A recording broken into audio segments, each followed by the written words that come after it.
Thank you all for who have already joined us. I am so honored to be a part of this discussion series with you all. I am joined by Dr. Carla Martin, lecturer at Harvard University, and Alyssa J. McDonald-Bertel, founder of Cacao Academy. We are establishing this series of a 12-week discussion where we'll be coming to you every Wednesday with various partners and stakeholders in this project so we can get to know how the program is developing.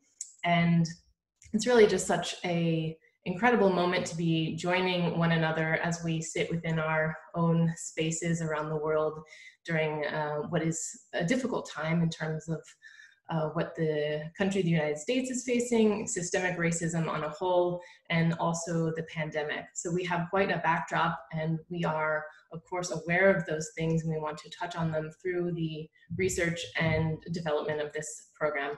But without further ado, I will let these wonderful academics and women in chocolate that I admire so much discuss what this project is about. Carla, would you start? Thank you so much for having us, and it's really an honor to be here with both of you. To just briefly share a bit about me, I am an academic. I'm based at Harvard University, the Department of African and African American Studies, but for the past several years, I've also been attempting to be an applied academic, a practitioner, basically taking the work that I do as an academic and translating it to make it available via trainings, public communication, dissemination of quality information to people throughout the cacao and chocolate industry, as well as people interested in cacao and chocolate at a consumer level. And one of the ways that I've done this is through the Fine Cacao and Chocolate Institute, which is a nonprofit organization. And I'm very excited today to share with all of you about FCCI Cacao Academy, which we'll talk more about in just a moment, which we see as a natural extension of the groundwork that we've laid through, for example, the Cacao Grader Intensive series of courses, which we've now offered in 20 different, or actually 24 now courses in 14 different countries in 7 different languages, but have also, while doing this, noticed the various limitations of needing to travel and send a traveling team of people to offer trainings for these, one-time classes. So we'll talk about some of that as well, and think about the ways in which linking academic research with farmer training can be a key part of how the world moves forward during the time of COVID-19 and beyond to offer more effective farmer training. And Liz, I'll pass it over to you. Thank you. Apropos the topic of effective farmer training, that is literally the basis of my research at the moment. So Carla and I are like a yin-yang in terms of, you were saying you come from an academic background and an anthropology background and working into applied science and then into the market. I'm literally the other version, coming from the other side in terms of my family. I'm a 3rd generation farmer.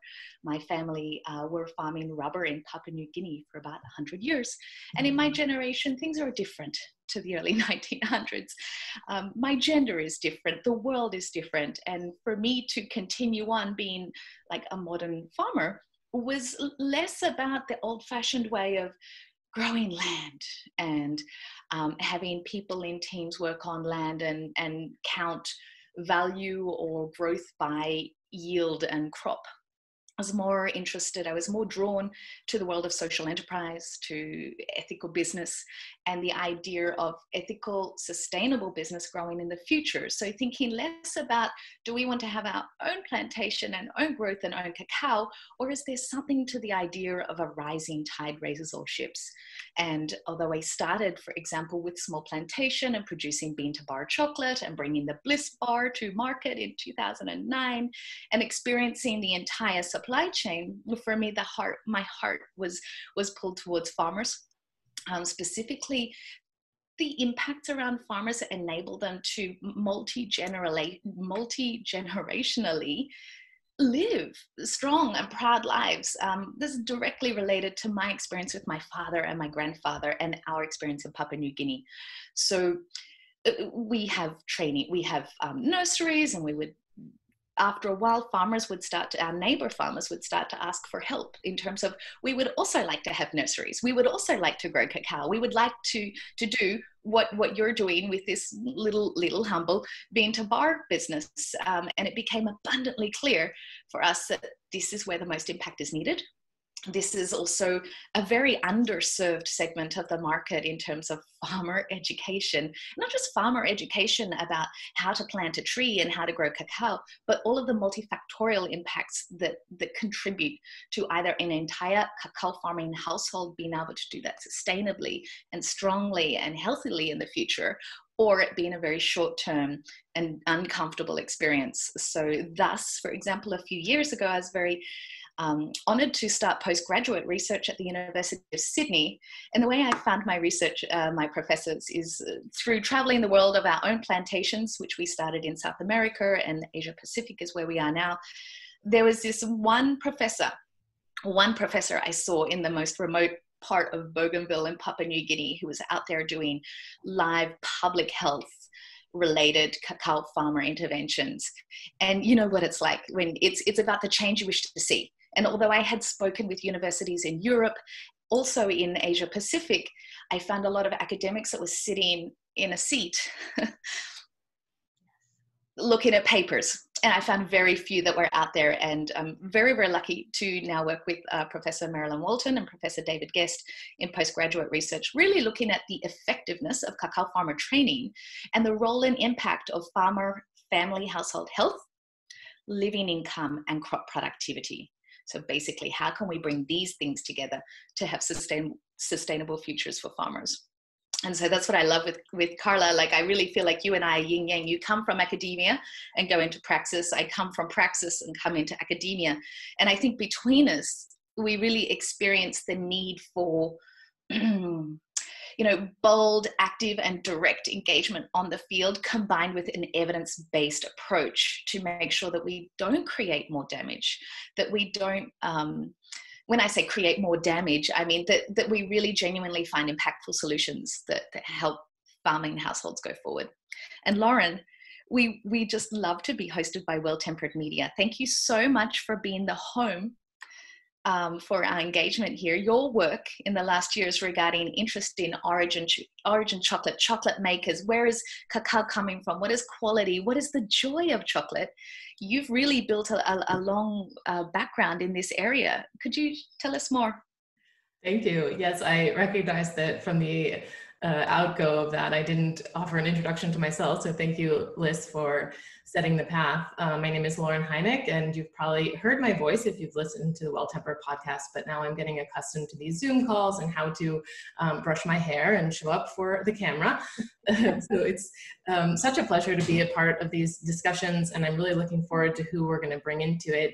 My quick just background in cacao, and specifically craft chocolate, began in 2012 when I took a job at Dandelion Chocolate and have not let go since then. So my passions really lie around building community and understanding where we can engage with one another on what is hopefully a more viable and beneficial future for all.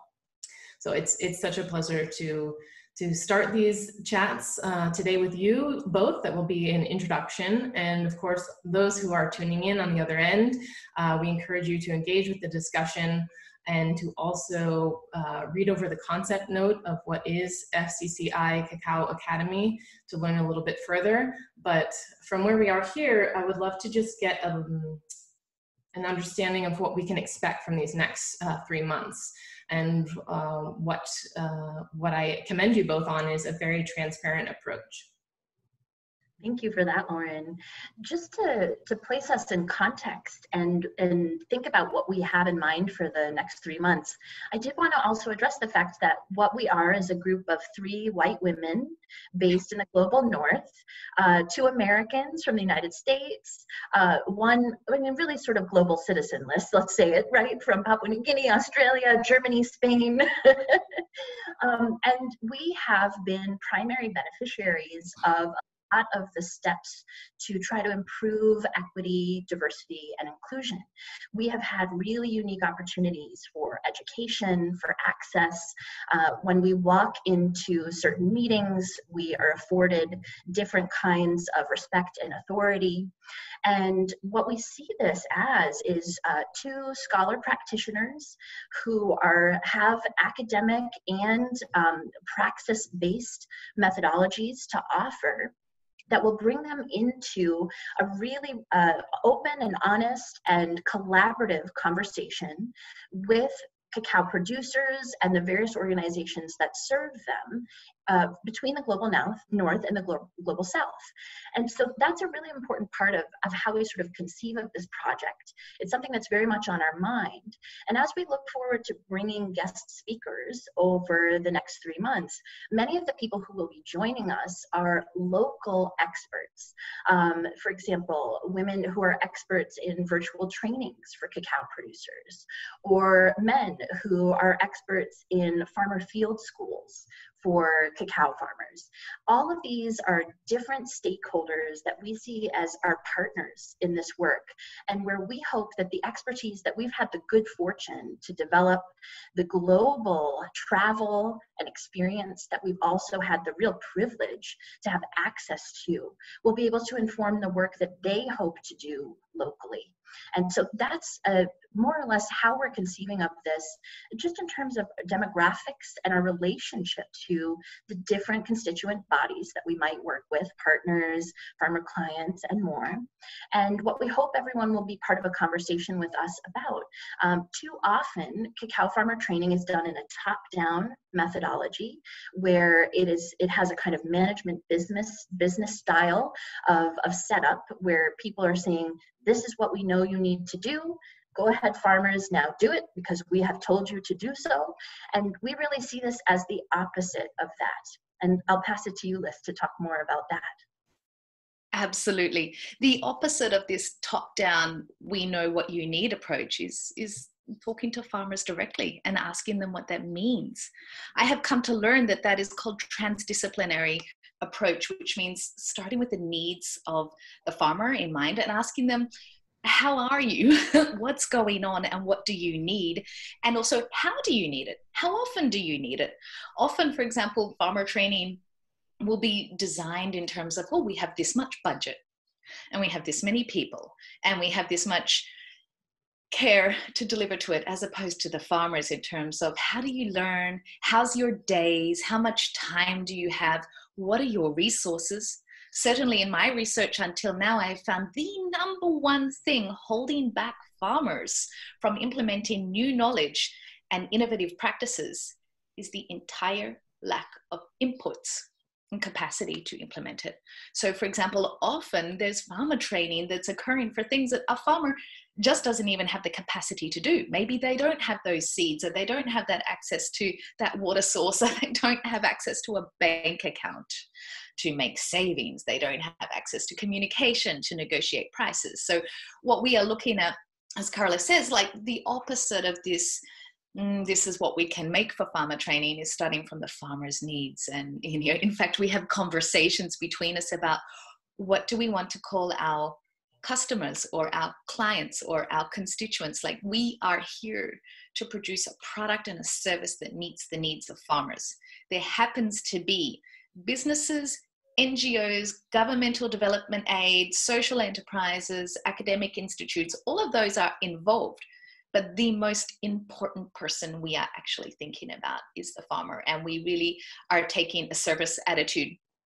This will become entirely clear about our methodology because, as Carla says, this is both an academic process and a scientific review, as well as being a type of social enterprise in terms of agile and iterative ways that we are coming up with the solutions, hearing what the farmers are needing and wanting, and delivering in the best way we can the pedagogic needs that they have as they pertain to health and wealth and crop productivity.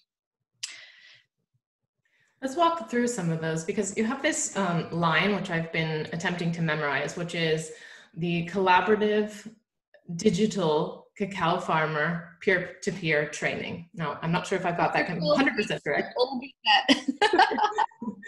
But there's certain elements then within that language that suggest how it might function.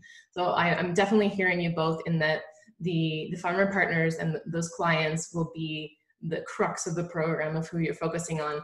But how else might it be played out, and who will be involved in determining the program curriculum? Sure. So one of the biggest things that has happened in the past several months is that many farmer trainings in cacao producing communities have needed to be canceled. That's been our experience at FCCI as well. We often travel to conduct trainings, and they have been canceled basically through the end of 2020, potentially also into 2021. So what we're seeing is a massive interruption in farmer training. And this has all potential impacts. We can get into those later for cacao producers, but there are solutions that can be offered that are culturally appropriate, that are sensitive to the needs of farmers, and that allow for training to continue even during these interruptions in a way that protects their health as well. And we were particularly inspired by other examples that we've seen in this space of digital trainings being offered. One is the example that was conducted by a group of scholars at Wageningen University in the Netherlands, which was a cocoa farmer field school that was conducted digitally via tablet in Sierra Leone during the Ebola crisis when farmer trainings needed to end. And they very quickly were able to pull together a curriculum that allowed cacao producers to continue learning towards the goal of organic certification during that Ebola shutdown. We've also been inspired by the examples of, for example, Serie Cacao in Colombia. We're using Microsoft Teams, one of these tools that we're now on all the time. They have been offering virtual trainings to cacao producers, to the technical mentors and educators that will then go and serve cacao producers in remote areas.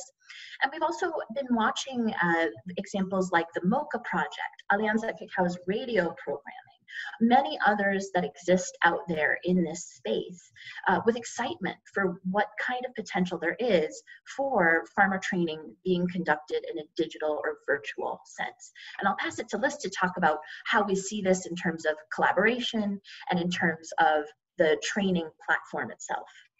Mm-hmm. Thanks, Carla. For us, collaboration means that we realize that if we're looking for a multidisciplinary curriculum for farmers to meet their needs, which is farmers are like, we're entrepreneurs. They're not an employee in a company that receives a task. They have to manage profit and loss and planning of their maintenance. For example, there's wonderful work out of Indonesia that suggests for 1 hectare of cacao plantation, you need about 2 hours to do pest and disease maintenance alone. So when you start adding up the things that any farmer needs or farming household needs to do in a day and in a week, it's very significant. And we need that multidisciplinary skill set from the world around us that is academic, that is business, that is other universities to help us co-create what this solution is. When we say collaborative, we mean exactly tapping the world, literally the world. We think about 4 million farmers. That's about 4 to 5 million cacao farmers that exist. We're thinking about a solution that is as scalable and relevant to them.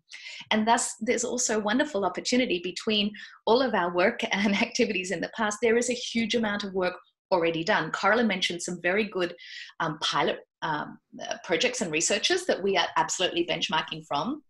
And in addition, for example, in Germany, there's the University of Mannheim that has a whole section about digital social innovation, where they have postgraduate students that are working on the share economy and social impact with digital solutions. There are more innovations and ideas being created in this world at the moment than we're even able to catch up with. And certainly the world of education and training is sometimes sitting behind.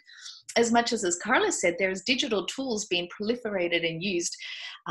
We've seen the role of, let's say, WhatsApp being used in election communications in the past. You also mentioned radio, old-fashioned radio and broadcast. There's a world of mediums and a world of materials that we're looking to bring together. So for us, that first piece of our method is collaborative. And part of this is having this weekly chat, bringing on all of the experts that we're very lucky to work with, people who agree and dissent with this methodology, because we in no way think that this is going to be perfect or the first all right, what we would like to do is advance the knowledge and the conversation from existing projects that occur and see where we can take it further forward. Thus, everything is being documented. We are open to engagement, to scaling, and as I mentioned before, we're thinking 4 million farmers. So this is not just a little pilot that's going to come in, try and experiment and leave. That's certainly what the cacao world doesn't need anymore of these ideas. It's looking for longevity. Brings me back to the peer factor. Carla, would you like to explain about the peer-related learning and mentor farmers? Absolutely. And I'm so glad that you brought this up, Liz, about these many different types of platforms, the innovation labs that exist around the world, thinking about social enterprise and technology. I've also been very fortunate to be teaching online already for several years. And one of the things that's been most inspiring to me is the way in which you engage with students peer to peer in order to make them partners in learning together. This is something that is a well-established pedagogical practice. There are all different kinds of curriculum tools that are well tested, well researched, and that can be employed in a culturally sensitive and appropriate way for cacao farmers themselves. And that really gets to the heart of why Liz and I wanted to collaborate on something like this.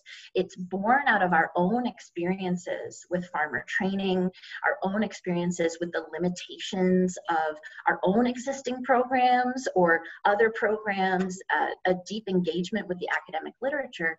One of the best ways to engage people in learning is to actually have them learn with their peers and from their peers, and also to encourage them to share what it is that they want to learn, what they do or don't understand about it already, and what kinds of tools might be helpful to them and low friction for them to engage with in order to begin that learning. And so the way that we've envisioned rolling out this project is through conducting an analysis via, of course, the academic literature review, looking at NGO reports, looking at civil society organization, white papers, and so on, but then also going directly to the cacao farmers that will be served by the programming and saying, what do you guys need to succeed? What do you want to learn? What haven't you learned so far that you're wondering about? Let us provide you with a menu of options that you can choose from. The same kind of thing that my students get already at the university when they get to do a thing called shopping their classes, or when they get to look at a syllabus before they sign up for a class. People learn better when they're able to choose through their own motivation, their own interest, and their own very logical understanding of their own needs to actually engage with the particular material that they would like to master. And so that's just the start of how we begin a project like this, where we begin by engaging directly with farmers to ask them what it is that they want to learn. We then develop tools and curriculum based on the technology that they're already familiar with, that they're using commonly in their own lives, that doesn't involve a huge cost to them in any way, that doesn't involve a massive learning curve in terms of how they begin to understand the technology. So these are all the ways that we begin by engaging farmers as peers and with their peers about what they will learn. That's wonderful. I am hearing that there's this idea of the 4 million farmers that could potentially be benefiting from this program in the future. There's this idea of humanity, what sort of all impacts us and how we learn and how we function. Could you speak, whether this is Carla or Liz, more to what sort of things you're considering along cultural sensitivity and how you approach that when you're developing such a program? Absolutely. Go ahead, Liz.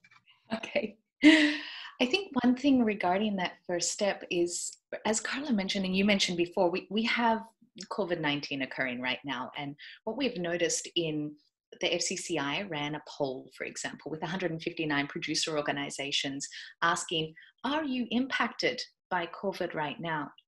Additionally, there's been some academic work existing at the same time that are looking at impacts on people in agriculture, especially in developing economies, and anecdotes that we see coming from chocolate companies or cacao trading companies. When we bring that all together, it is very, very clear for everybody in the industry to see is that right now, farmers are absolutely alone. in terms of trading has stopped. Some farmers who might work with external hired labor are not necessarily getting help on their farms. Access to materials and inputs, access to information is all lost at the moment. So what we are expecting, or what we not expecting, what we see is immediately farmers are used to receiving some sort of guidance and information like we do as professional women as well. They're professional farmers. They're used to having extension support and information. It's suddenly gone. Trading is so drastically reduced. I won't talk about the numbers at the moment because we need more validation on that, but we're very expecting a severe economic shock for farmers in tropical agriculture. I mean, for all of us in the world. The challenge is that farmers in this situation don't have a backup. They don't have a health insurance. They don't have savings accounts. They don't have alternative streams of income. They're professional farmers producing cacao. And when the large chocolate companies and cacao traders say, we can't send our employees there to go buy cacao, trade cacao, or support farmers, this is a direct and immediate financial impact for farmers. So the first piece of I would say that cultural sensitivity is realizing this is a very urgent situation that needs a farmer-direct and farmer-led oriented solution, as Carla mentions, and being highly sensitive to the needs that these are families who still have children that need to go to school, and books need to be bought, and food needs to be on the table, birthdays need to be celebrated, children will be born, life is still going on, although these farmers are literally looking at a very, very limited business model for the next 6 to 12 months even. So the first part here, when we say cultural sensitivity and the 4 million, is realizing what to bring in a way that can help develop resilience and independence for farmer households. Sometimes we see these words, resilience and independence. It's sometimes a little bit like bullshit bingo in some meetings and projects sometimes, because these are used by NGOs and by large companies that are fulfilling corporate social responsibility goals. The difference between saying those things and genuinely identifying the methods that farmers can learn and do for themselves is the first part of the cultural sensitivity that we need to deliver now. And not doing research first, not thinking about ideas, not going to funders and aid programs and acquiring new, funding to create some intervention. No, this has to be bootstrapped, built from the ground and delivered literally tomorrow. Carla, would you like to follow on regarding the sensitivities? Yeah, well, I'm with you. And one of the things that we're also seeing that built on what Liz is saying is inequality is magnified by the experience of COVID-19. So all of the problems that are being clearly shown right now, they previously existed in some way. It's just that COVID-19 has revealed them for us to really be forced to deal with. One of the things that I think of, for example, is when farmers are put into a position where they need to meet in smaller groups to avoid transmission of the disease. What often happens is that a head of a household is invited. And of course, for a variety of different cultural reasons, that is often seen as the man that heads the household. That means that women in a household are less likely to be invited to get the information, to be part of the trainings. Information dissemination does not work well when certain groups of people are excluded from that information dissemination. So moving in one way to a type of virtual training would allow an entire household to be a part of that training without that method of exclusion. Beyond that, there's often a kind of top-down idea of, well, okay, so we need to provide some trainings. We know, let's do a webinar. 300 people can sign on. We can be on there for 3 hours, right? And there's this idea of what it will be like. But that is not in any way proven as an appropriate way to deliver instruction. I know with my own students, if I were to sit and talk as a head on a screen to them for 3 hours, there would be very little learning that occurred. So there are all different kinds of things that we mean by cultural appropriateness, cultural sensitivity that are important here. And then, one thing that Liz's research, that the research of Marilyn Walton and David Guest and many other important people in this academic space has revealed as well, is that often the success or the failure of farmer training is linked with overall health, physical health of cacao producers themselves. And for example, if you say to a farmer, you need to do XYZ thing that requires very good vision, and that farmer is struggling with their vision, that is immediately going to be an intervention that is not as successful as it could be.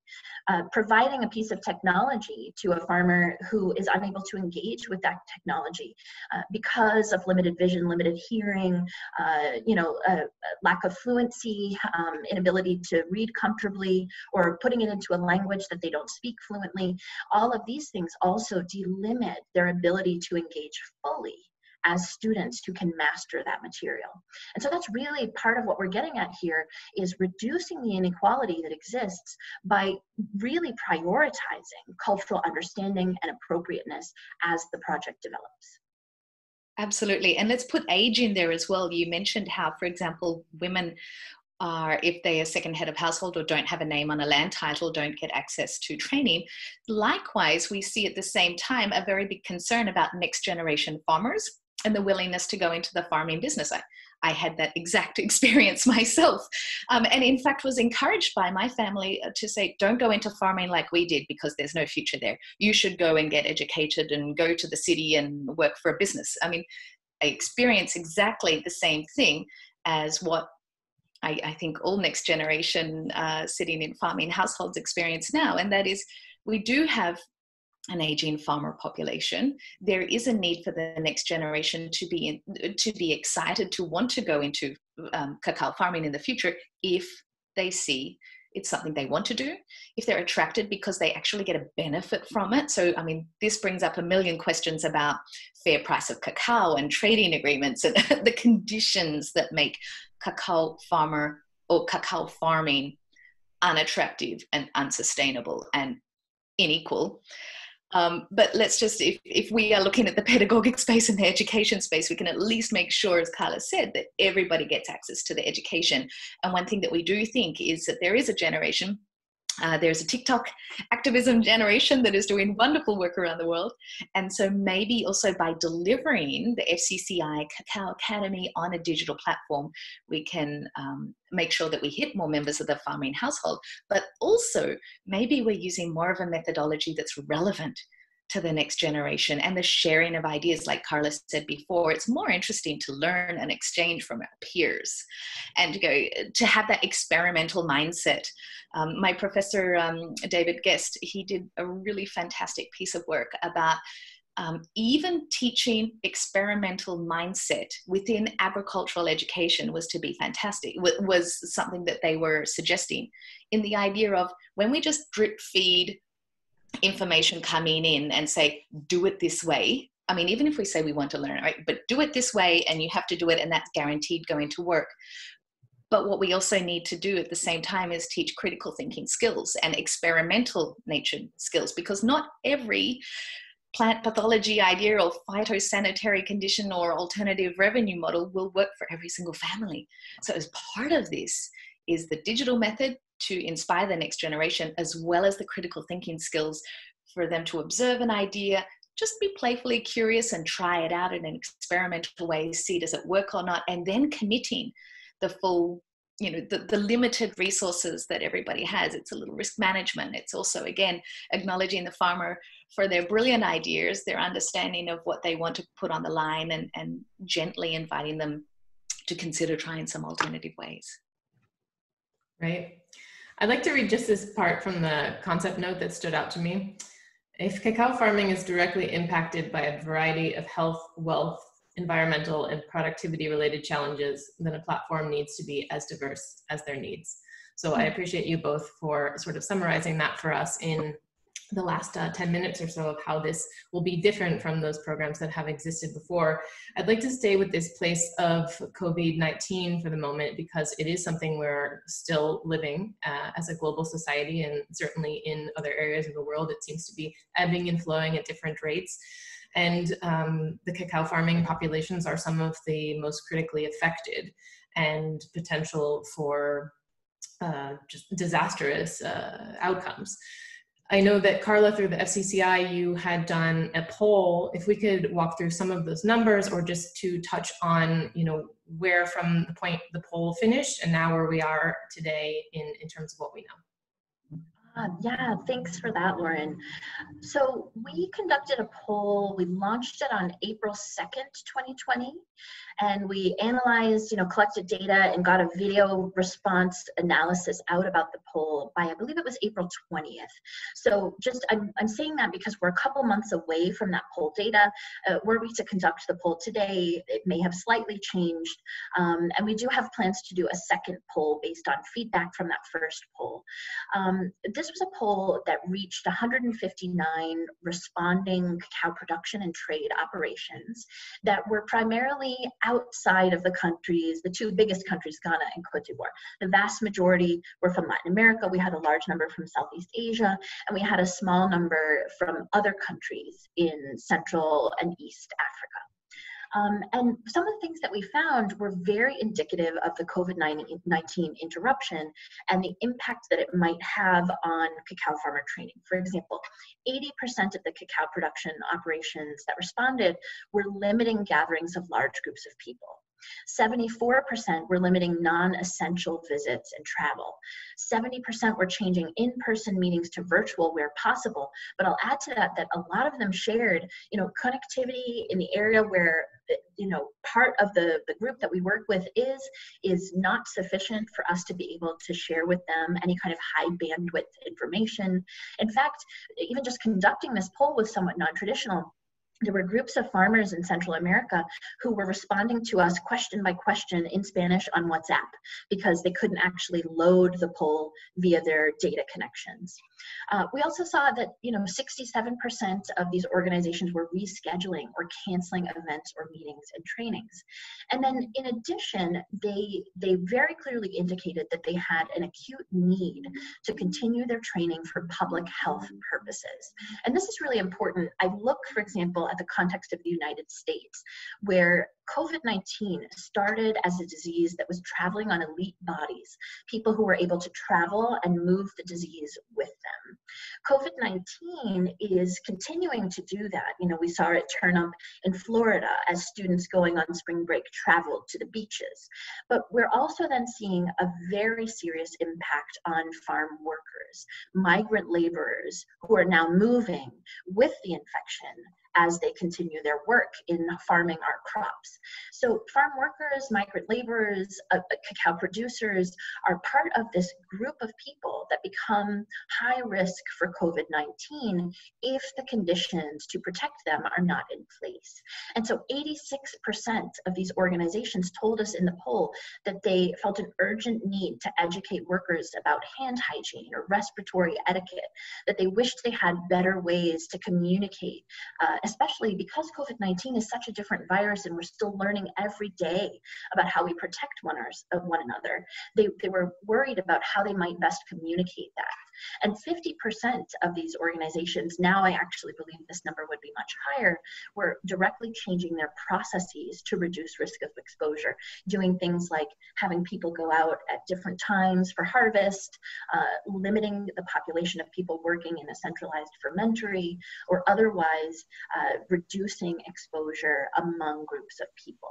So this to me is, I think, the clear evidence that there is a need, a desire for more information, that public health education has a space here, and that this is an area where an immediate intervention is both needed and can be made effectively. Mm-hmm. As you said before, this situation of public health is not a new thing that's brought up by COVID. It is just being exacerbated or identified more systemically. Certainly, I relate to the work that we mentioned before of Marilyn Walton, where she has, together with David Guest, found the connection between the healthier a farmer is, the more potential they have to harvest a higher yield in their crop, as well as generate more wealth. We know that ourselves, don't we? When we're not feeling well, we can't turn up and do our job or work either way, or even think clearly about what we need to do as the next steps. And I think sometimes we forget how we feel. and assume that farmers have some sort of superhuman capacity to withstand shocks and challenges that we ourselves can't either. I mean, there's a huge value of empathy that I think any of this sort of program of work needs to be around, in terms of how would I feel too. And this is a vital part. And Liz, you've spent a lot of time, I have the understanding, in your research of understanding what some of the pre-existing conditions for farmers are. That, to me, as someone in the industry, was also incredibly enlightening, because I hadn't realized to what extent. Could you touch on that some? Yes, absolutely. Research from the island of Bougainville, the autonomous island of Bougainville, which is part of Papua New Guinea, and the island of Sulawesi from the country of Indonesia, were conducted by University of Sydney, and they found high degrees of chronic health conditions. This is, as Carla mentioned before, vision problems. There was about 6,000 farmers in a very detailed, complete health check reviewed by David and Marilyn. And it was found, for example, approximately in these areas, 30% of farmers were struggling with vision. So as Carla says, to look at pest and disease on a tree is impossible. They have joint pain, back pain. They're experiencing lethargy. We also know that these are hotspots for malaria and for tuberculosis, drug-resistant tuberculosis. It's already hard enough.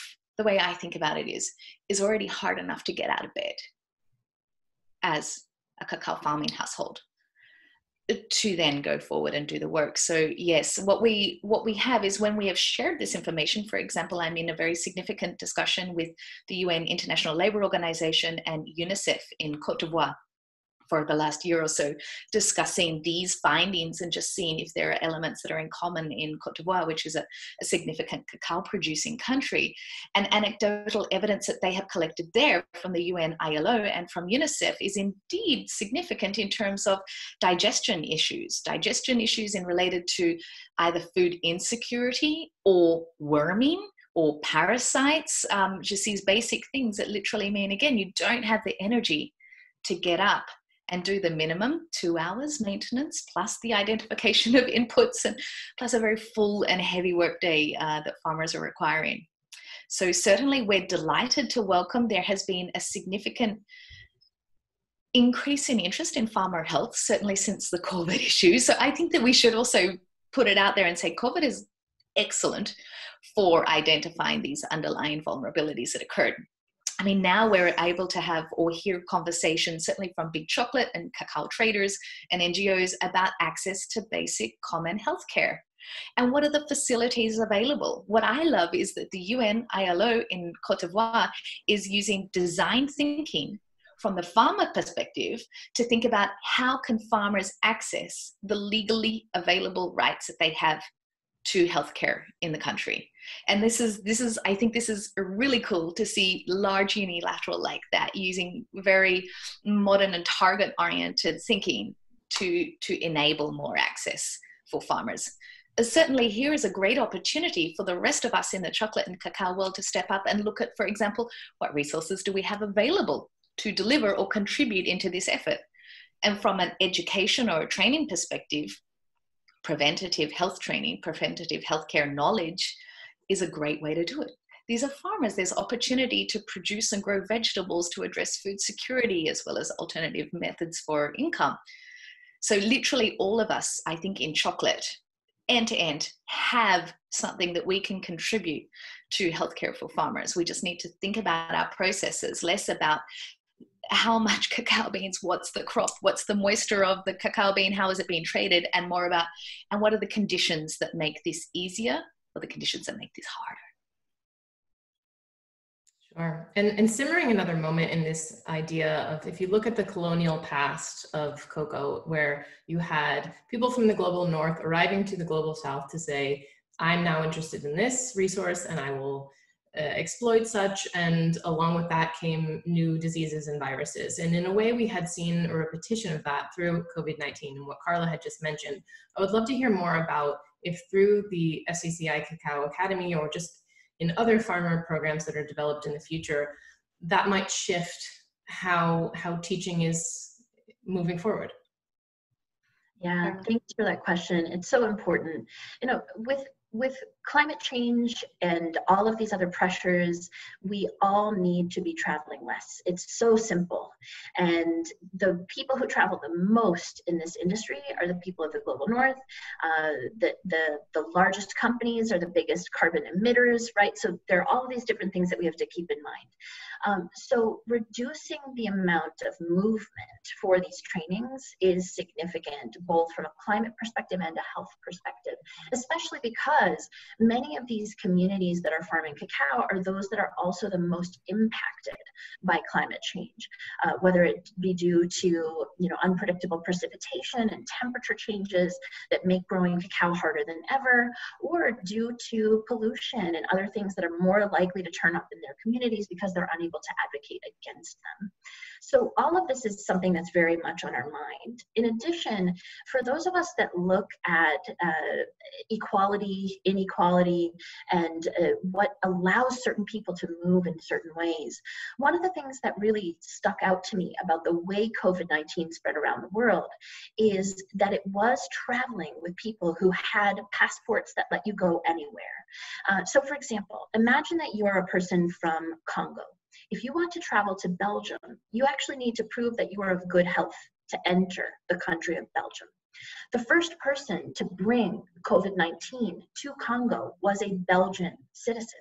So someone who had that virus, had the passport that lets them go anywhere regardless of their health, and arrived there with the virus. And I think Liz and I, we've talked about this at length. We both have a serious concern about what it means for those of us that are based in Europe, based in North America, where we do have such large rates of infection, where our governments have in many ways failed to truly control this virus.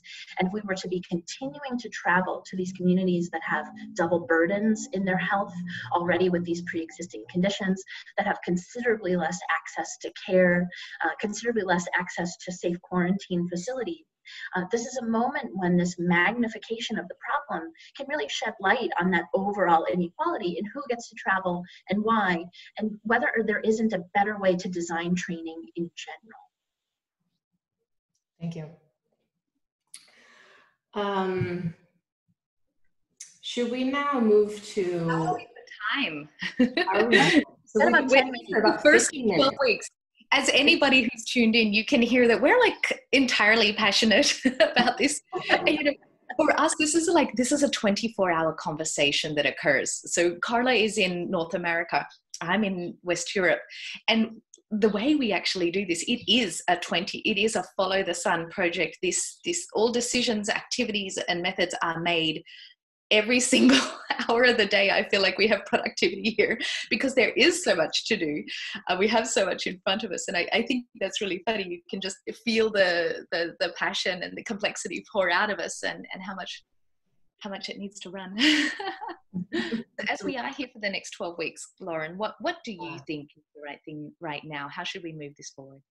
Well, I think, you're both very involved in it because it's your collaborative concept and idea. And I think maybe we're going to certainly hear from the audience that are going to leave comments in Facebook, and we're sorry that we're not attending to them right now to get to them. But for our future call, we will be getting to the things that you have stated either below in this video or through an email that we've created that is contact@chocolateinstitute.org. So we will also write that out so it's easier for you to contact privately with messages and questions.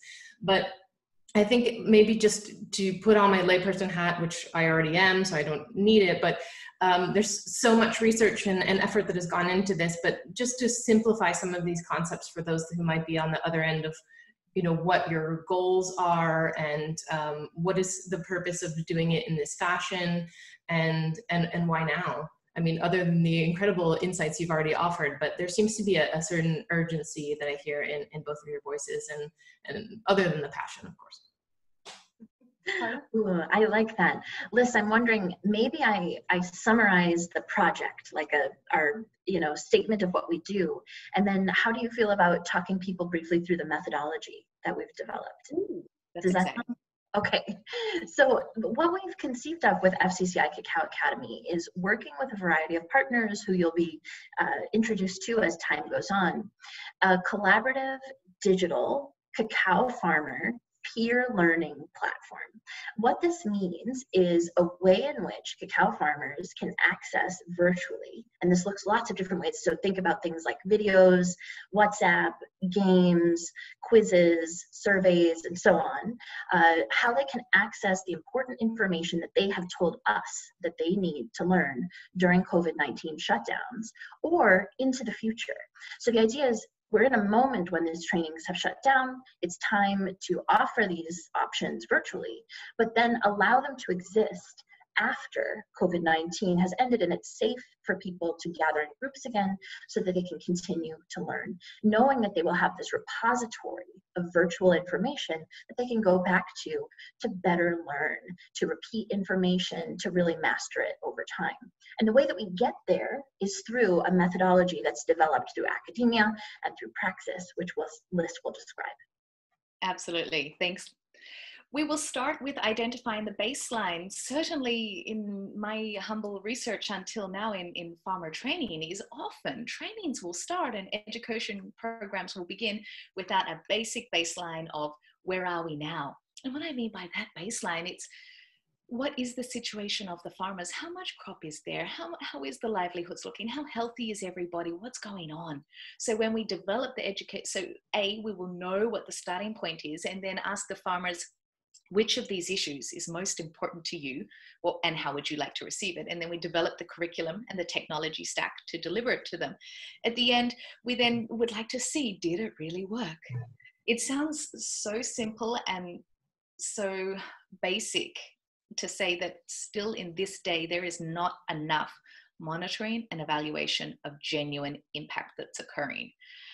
Especially in developmental economies, especially in agriculture. There's a lot of running forward with good ideas from many sides, from well-meaning social enterprises and NGOs. Look, I was absolutely one of them years ago. I have a list of absolutely well-meaning, but not well thought out enough, not well planned, not well quantified farmer trainings that didn't yield in the end the impact that we were looking for.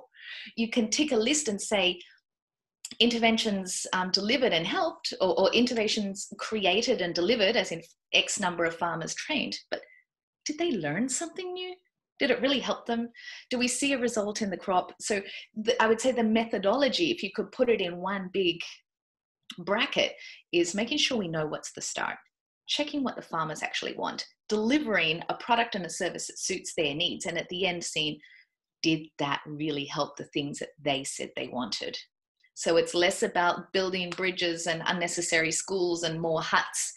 It's what do they need? So I would say our methodology is being a service provider to farmers. And what will the evaluation process look like? Right. Carla? Yeah. Well, so I'll start us off and then please feel free to jump in. So basically, often what happens in these spaces is people will provide a training and they say, we gave a training to 300 people, and that's what they report. And what we're looking to do is, through that baseline that we set, which is through a survey and key informant interviews, understand what people do or don't know now. And then once we've implemented the curriculum, and through the process of implementing it, we are actually able to track, is learning happening? If that learning is happening, has it been productive? And beyond that, after the learning has happened, are there significant gains that are supportive of the goals that the farmers told us that they had? So that's what we mean by monitoring and evaluation. It's basically saying, okay, so 300 people were served. Did the service work or not? And we do this already in all kinds of education. So it's clear to me that this is linked with this inequality, with this sense of how farmers are somehow different, that it's not already built in to farmer training. You know, it would be completely unacceptable in a university setting to offer a class and to not actually do monitoring and evaluation and see if anyone learned anything. And so that's what is really behind all of this, is we're trying to take practices that are already well established and make sure that they are employed in a very moral and ethical sense in service of the cacao farmers that themselves have information they want to master. Liz, please go ahead. And within that, we don't pretend to think that we know the answers right now. There is in the whole world of impact harvesting, there is everything from behavioral economics and nudge theory through to systemic scaling. There's a whole world of very interesting ways that we can put a pair of binoculars on and identify that impact harvesting. And I guess it brings back to that first question that you asked, Lauren, about what's the collaborative part? And this is where Carla and I stand here literally with our hands open, saying, we're creating this, where, for example, we're onboarding undergraduate and postgraduate students from Harvard and from Harvard in the US and University of Mannheim in Germany to start helping build this. This is a heavy lifting program, and we are putting our hands out literally to the world of experts in monitoring, in impact harvesting, in digital innovation, in technology stacks, in plant pathology and public health, to bring that expertise in and make this program a success. So when we say we're standing here and we have all of these ideas of what we think is needed, at this starting point today, this is week 1 of phase 1. Phase 1 is going to go through till September 28, where we're going to deliver our first farmer training to countries in Latin America. We'll speak later in forthcoming episodes with those cacao producing organizations and with farmers in these locations. But as a first step, we have to be super quick. Phase 1 goes through to September. And I guess the heartfelt part is we would be foolish to think that although we have done all of this research and we have such a feeling for where things are, that this is how the end result will turn out. And that's why we're excited to invite all of these different universities and NGOs and civil service organizations and technology entrepreneurs and unicorn designers and students to help us really think what do we not know? If this is our operating assumptions of what we know doesn't work and what we know farmers need and want, how are we going to deliver it? And I think that's the most exciting part. So monitoring and evaluation is absolutely in this. It's not a tick and flick. It's going to be more interesting and more exciting. And our impetus behind these conversations is much the same. It's so often the case that people hear about a project almost after it's done, or as though it's a pre-existing set thing, and they wonder why wasn't I contacted? How could I have contributed? And this is really what we're saying is this is in the process. There's a concept note that you can read. We'll be updating with progress as it goes on, and we invite you to be in touch with us because we're sure that there are ways that many other people can contribute, and we'd like to collaborate. Totally, and no reinventing of wheels. I think that's the funny thing, Carla, I don't know about you, but I get the feeling almost every week when we turn around and talk to different groups literally around the world about this, there is such a positive response of, we were thinking we would like something like that. There's already many, let's say, pipes being created and open ready for such a concept. So we know that this isn't rocket science. We're not the first people to think about it. As Carla mentioned before, we're following on from other giants that have walked these steps before us. But I think the interesting thing that we're finding is a huge positive open response of, we want something just like this too. And the interest from the market to be, none of us want to create inside silos, and the interest for open science, citizen science, collaborating between commercial organizations and NGOs, just breaking down some of those old walls that used to keep us separated by, I don't even know what, legacy maybe, or the thinking that lines shouldn't necessarily be blurred, but actually any organization in service of the farmers' needs here, that's the magic. That's where we will bring it together. That's excellent. For someone who might be listening that is interested in fine cacao, or what that current definition might take hold of, is there a certain element of the program that is strictly sort of interested in facilitating not only the improvement of cacao farmer techniques, but ultimately receiving higher prices at farm gate? Certainly. Yeah. And I mean, a lot of this comes down, and maybe we need to have a whole session on this, but shouldn't all cacao be fine in some way if that means it gets a higher price, right? So that we can start from there. But absolutely, this is very much linked with, for example, cacao quality trainings. We're in conversations about bringing parts of the international work that's going on setting cocoa quality standards into conversation with all of this.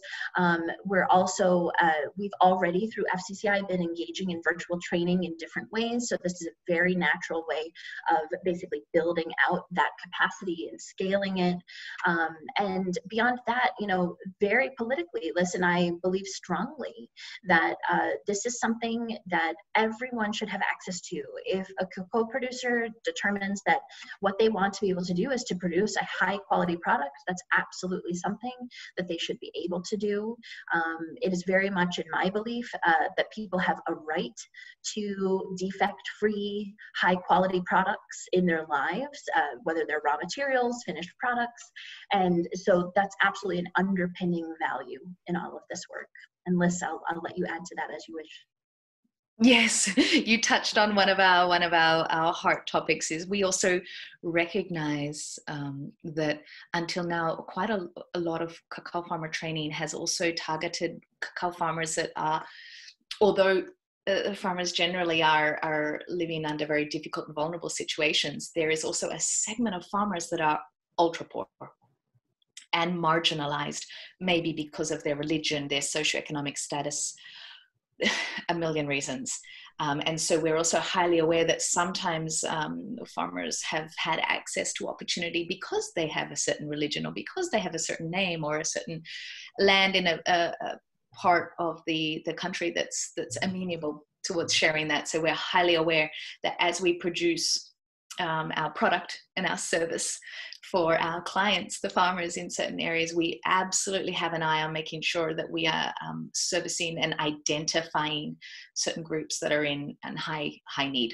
For example, for me, this is looking like in the Philippines, the island of Mindanao, where there are farmers that have an alternative religion to the main regime of the government at the time and are systemically cut out of resources and access to opportunity. And I experienced myself the difficulty to even try to work with them. There are so many barriers that literally even make my travel there impossible. So ironically, something that digital medium can bring us is like a barrier-free engagement to all those who need it and want it. And Carla, I love how you say that this is the right and the access to defect-free, high-quality production. I mean, I love that. We should put that in a paper somewhere. Okay. Write that idea down. Record it. It is. But this is how it works, right? And we're so grateful, Lauren, that you're here to host us. Like, in your opinion, somebody who's been really active in chocolate and craft chocolate, and you've been standing a lot for also the rights and interests of small chocolate makers, for example, in the global north, and their enabling conditions to bring them forward. How do you think what we sort of talk about with cacao farmers and the need to supports and information education to go forward, how do you think that overlaps like with the craft chocolate scene? It's a really good question.